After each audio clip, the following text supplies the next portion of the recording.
केम छो फ्रेंड्स। आप सबके मन में एक ख्याल ज़रूर आया होगा कि शेयर मार्केट ओपन होने से शेयर मार्केट क्लोज़ होने तक प्राइस की वैल्यू अप डाउन कैसे होती है। दुनिया में सभी चीज़ें सप्लाई एंड डिमांड के रूल पर चलती है। ये लॉ हमारे डे टू डे लाइफ में भी अप्लाई होता है। तो फ्रेंड्स, सप्लाई एंड डिमांड के प्रिंसिपल को एक एग्जांपल से समझते हैं। फ्रेंड्स, मान लीजिए एक बंगले की नीलामी चल रही है और वो बंगला आपको पसंद आता है। जब आप उस बंगले को लेने पहुंचते हो तो आपको पता चलता है कि 9 लोग और बंगले को लेने पहुंचे हैं। तो डिमांड ज़्यादा है, सप्लाई कम है, तो अब उस बंगले के लिए बोली लगेगी। जो बोली सबसे ज़्यादा होगी उस पर बेच दिया जाएगा। वहीं दूसरी ओर अगर नीलामी के लिए 10 बंगले हैं और आप उन 10 बंगलों में से कोई एक बंगला ख़रीदना चाहते हो और जब आप उस बंगले को ख़रीदने जाते हो तो आपको पता चलता है कि उस बंगले को ख़रीदने के लिए सिर्फ़ अकेले ख़रीदार हो आप। यहाँ पे सप्लाई बहुत ज़्यादा है और डिमांड बहुत कम है, क्योंकि ख़रीदने वाला एक ही है जिसे सिर्फ़ एक ही बंगला ख़रीदना है। जो आपको कम प्राइस पर बंगला बेचने को तैयार होगा उस प्राइस पर आपको बंगला मिल जाएगा।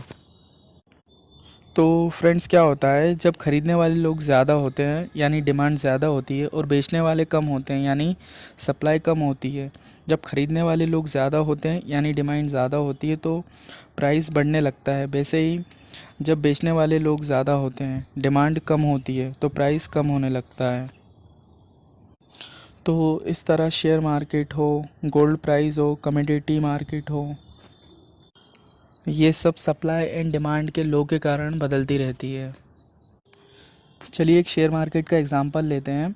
जब शेयर बेचने वाले लोग ज़्यादा होते हैं और ख़रीदने वाले लोग कम होते हैं तो जो ट्रेडर होता है वो कम प्राइस में भी शेयर बेचने को तैयार हो जाते हैं। वैसे ही जब ख़रीदने वाले लोग ज़्यादा होते हैं शेयर को और बेचने वाले कम होते हैं तो ख़रीदने वाले लोग ज़्यादा प्राइस पर भी शेयर को ख़रीदने के लिए तैयार हो जाते हैं।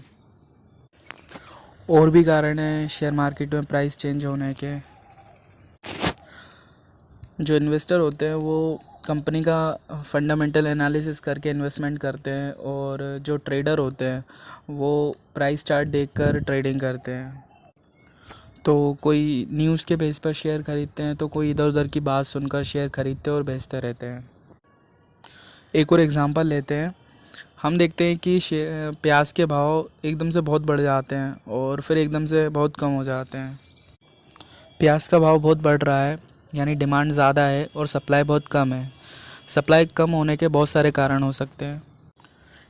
ठीक फसल ना होना, किसानों का अनशन पे जाना, मार्केट में शॉर्ट सेलिंग करना, और ऐसे बहुत सारे कारणों से सप्लाई कम हो जाती है और प्राइस के रेट बढ़ जाते हैं। फ्रेंड्स, अगर मेरी वीडियो थोड़ी सी भी अच्छी लगी हो तो प्लीज़ इसे सब्सक्राइब करें एंड थोड़ी ज़्यादा अच्छी लगी हो तो प्लीज़ इसे लाइक कर दें। Thank you for watching.